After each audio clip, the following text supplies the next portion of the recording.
Parliament budget సమావేశాలు ఇవాల్టి నుంచి ప్రారంభం కానున్నాయి. తొలి రోజు ఇవాళ ఉభయ సభలనుద్దేశించి రాష్ట్రపతి ద్రౌపది ముర్ము ప్రసంగించనున్నారు. రేపు ఆర్థిక మంత్రి నిర్మలా సీతారామన్ బడ్జెట్ ప్రవేశపెడతారు. ఫిబ్రవరి 13 వరకు బడ్జెట్ తొలి విడత సమావేశాలు జరుగుతాయి. అనంతరం మార్చి 10 నుంచి ఏప్రిల్ 4 వరకు రెండో విడత బడ్జెట్ సమావేశాలు జరగనున్నాయి. తొలి విడతలో రాష్ట్రపతి ప్రసంగానికి ధన్యవాద తీర్మానంతో పాటు కీలక బిల్లులపై చర్చ జరగనుంది. రెండో విడతలో బడ్జెట్ కేటాయింపులు ఆమోదం సహా కీలక బిల్లులపై పార్లమెంట్లో చర్చ నిర్వహించనున్నారు. ఈసారి పార్లమెంట్ బడ్జెట్ సమావేశాల్లో వక్ఫ్ బిల్లుతో పాటు కీలక బిల్లులను ప్రవేశపెట్టేందుకు కేంద్రం రెడీ అవుతోంది.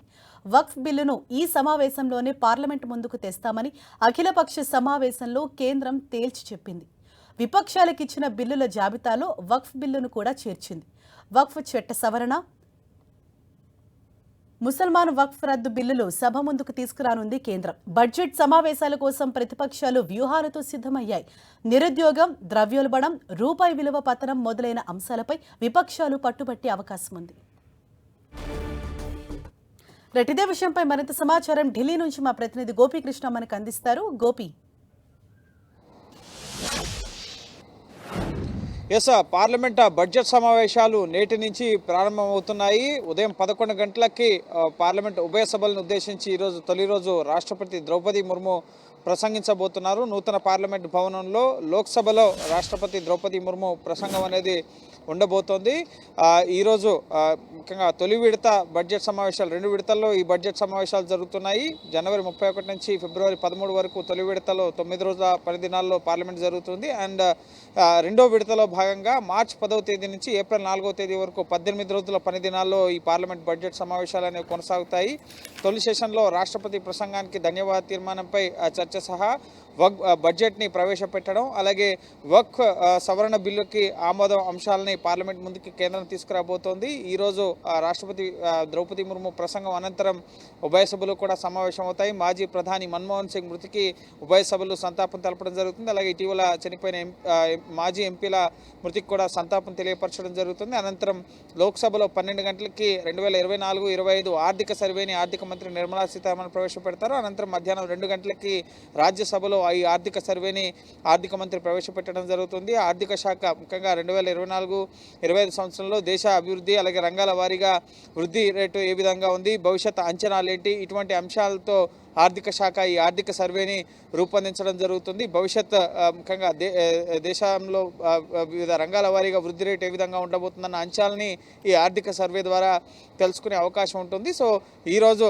ఆర్థిక సర్వే ప్రవేశపెట్టిన తర్వాత సభ వాయిదా పడడం జరుగుతుంది. ఇక రేపు ఉదయం 11 గంటలకి లోక్సభలో నిర్మలా సీతారామన్ బడ్జెట్ని ప్రవేశపెట్టడం జరుగుతుంది. 2025-26 సంవత్సరానికి సుమారు 50 లక్షల కోట్లకు పైగా ఈసారి బడ్జెట్ ఉంటుందని అంచనా. సో ఇప్పటికే అనేక రంగాల నుంచి సలహాలు, సూచనలు తీసుకుని వికసిత్ భారత్ లక్ష్యంగా ఏ విధంగా దేశాన్ని అభివృద్ధి చెందిన దేశంగా మార్చేందుకు ప్రణాళికలతో ఆయా మంత్రిత్వ శాఖలకు కేటాయింపుల్ని కేంద్రం చేయడం జరుగుతుంది. సో బడ్జెట్ దానికి సంబంధించిన అంశాలతో పాటుగా 16 బిల్లుల్ని ఈసారి ఈ సెషన్లో కేంద్రం ప్రవేశపెట్టబోతోంది. వక్ఫ్ బిల్లు, ముసల్మాన్ వక్ఫ్ రద్దు బిల్లు సహా బ్యాంకింగ్ సవరణలకు సంబంధించి, రైల్వేస్కి సంబంధించి, అలాగే బాయిలర్స్కి సంబంధించి కీలక రంగాలకు సంబంధించిన బిల్లుల్ని ఈసారి ఈ బడ్జెట్ సెషన్లో ప్రవేశపెట్టబోతున్నారు. గత శీతాకాల సమావేశాల్లో ముఖ్యంగా రాజ్యాంగంపై అమిత్ షా చేసిన వ్యాఖ్యలు కానీ, అదానీ అవినీతి కుంభకోణం వ్యవహారం కానీ ఇవన్నీ కూడా పార్లమెంట్ను కుదిపేసిన పరిస్థితి ఉంది. సో ఈసారి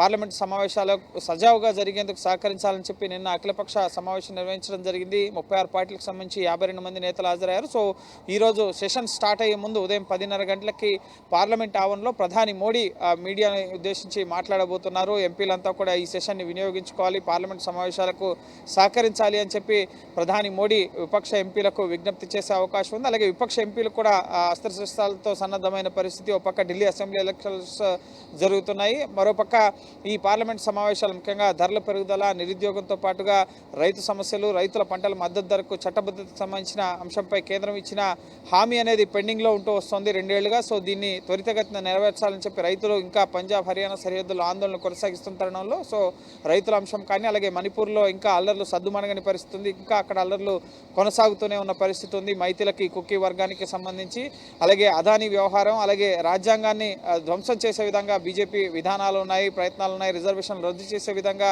మోడీ వ్యవహరిస్తున్నారని చెప్పి నిన్న ఢిల్లీ బీజేపీ అసెంబ్లీ ఎన్నికల ర్యాలీలో కూడా రాహుల్ గాంధీ వ్యాఖ్యానించడం జరిగింది. సో వీటన్నిటికి సంబంధించిన అంశాలను కూడా పార్లమెంటు వేదిక ముఖ్యంగా ఎన్నికల సంఘాన్ని కూడా దుర్వినియోగం చేస్తుంది కేంద్రం అన్న విషయానికి సంబంధించి కూడా ఈ పార్లమెంట్ సమావేశాల్లో విపక్షాలు లేవనెత్తే అవకాశం ఉంది. అలాగే వక్ఫ్ సవరణ బిల్లుకు సంబంధించి జేపీసీ తన రిపోర్ట్ని ఇప్పటికే లోక్సభ స్పీకర్కి సబ్మిట్ చేశారు. ఈ సెషన్లోనే దీన్ని ఆమోదం పెడతామని చెప్పి నిన్న ఆల్ పార్టీ మీటింగ్లో కూడా కేంద్రం స్పష్టం చేయడం జరిగింది. సో మైనార్టీల సంక్షేమానికి వ్యతిరేకంగా కేంద్రం వ్యవహరిస్తుంది. వక్ఫ్ సవరణలో ప్రభుత్వం జోక్యం పెరిగే విధంగా ఇందులో 14 సవరణల్ని ఎన్డీఏ భాగస్వామ్య పక్షాలకు సంబంధించిన జేపీసీ సభ్యులు ప్రతిపాదించడం జరిగింది. దీన్ని విపక్షాలు వ్యతిరేకించడం జరిగింది. సో ఒకవేళ కావాల్సిన సంఖ్యాబలం పార్లమెంట్లో ఉంది కాబట్టి బిల్లు ఆమోదం పొందినా దీనిపైన సుప్రీంకోర్టులో ఫైట్ చేస్తామని చెప్పి విపక్షాలు చెప్తున్నాయి. సో వేడిగా ఈ బడ్జెట్ సమావేశాలు జరగబోతున్నాయి. తొలి విడతలో రాష్ట్రపతి ప్రసంగానికి ఈరోజు రాష్ట్రపతి ప్రసంగం అయిన తర్వాత ఫిబ్రవరి 3, 4, 6 తేదీల్లో ఈ ప్రసంగానికి సంబంధించిన ధన్యవాద తీర్మానంపై చర్చ జరుగుతుంది. దీనికి ప్రధాని సమాధానం ఇస్తారు. అండ్